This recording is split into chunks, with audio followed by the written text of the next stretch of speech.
Good morning students. Yesterday we will learn major decisions of elected leaders and today we will learn about free and fair electoral competitions. इसमें हम पढ़ेंगे free and fair polls in a unique features of democracy.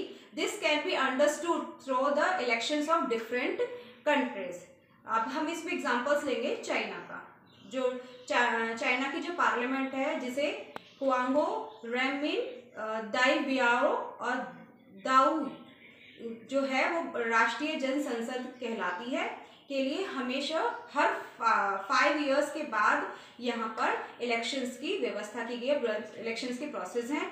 देश का जो president होता है वो नियुक्त करने का अधिकार जो होता है पार्लियामेंट को ही होता है। इसमें पूरे चाइना से अगर हम माने तो पूरे चाइना से करीब 3000 मेंबर्स आते हैं और कुछ जो मेंबर्स हैं उनका जो इलेक्शंस है वो मिलिट्री द्वारा भी किया जाता है। परंतु निर्वाचन में जो भाग लेने के लिए जो उम्मीदवारों को चाइना में कम्युनिस्ट पार्टी उनसे स्वीकृति लेना ज़रूरी होता है। इसके परिणाम स्वरूप इसका जो रिजल्ट होता है वो चाइना में जो कम्युनिटी पार्टी है उसके जो समर्थक उम्मीदवार हैं वो ही चुनाव लड़ सकते हैं और हमेशा ही जो कम्युनिटी पार्टी है वो ही सरकार अपनी गठित करती है। The government is always formed by the communities party, यानी कि some members are elected by the army उसमें सेलेक्ट करती है। Approval of the Chinese community, उसे अप्रूवल लेनी पड़ती है।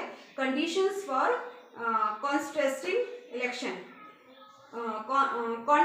इलेक्शंस होते हैं। The government is always form by the communities party, और हमेशा साम्यवादी दल की ही सरकार हमेशा बनती है। And second example in Mexico achieve freedom in 1930 and from then elections are held after every 6 years. Mexico never say a military of dictators rules, but in spite of this until 2000 every elections was won by institutional revolutionary party. The opposition parties never won the elections by dirty tricks. Institutional revolutionary party managed to win the elections. इसी प्रकार 1930 में आज़ाद होने के बाद जो Mexico है, Mexico में हर 6 वर्ष के बाद राष्ट्रपति चुनने के लिए निर्वाचन की एक प्रक्रिया अपनाई जाती है, प्रोसेस होता है उस वहाँ पे इलेक्शन का। देश में कभी भी वहाँ पर यानी कि मिलिट्री या डिक्टेटर्स रूल्स नहीं आ सकते हैं, लेकिन वहाँ पर 2000 में हर एक निर्वाचन में PRI यानी कि इंस्टीट्यूशनल रेवोल्यूशनरी पार्टी नाम की एक पार्टी ही को ही हमेशा विन मिलती है, यानी कि जीत मिलती है, उसकी ही सरकार बनती है। और निर्वाचन का अर्थ सिर्फ निर्वाचन की व्यवस्था कर देना ही नहीं होता, बल्कि निर्वाचन में स्वतंत्रता पूर्वक राजनीतिक विकल्पों के बीच चयन करने का अवसर भी दिया जाता है।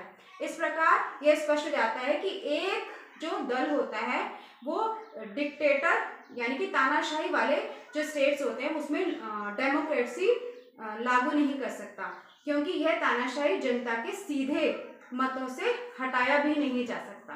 कल हम इसकी 3rd और 4th जो फीचर्स है उसके बारे में बात करेंगे।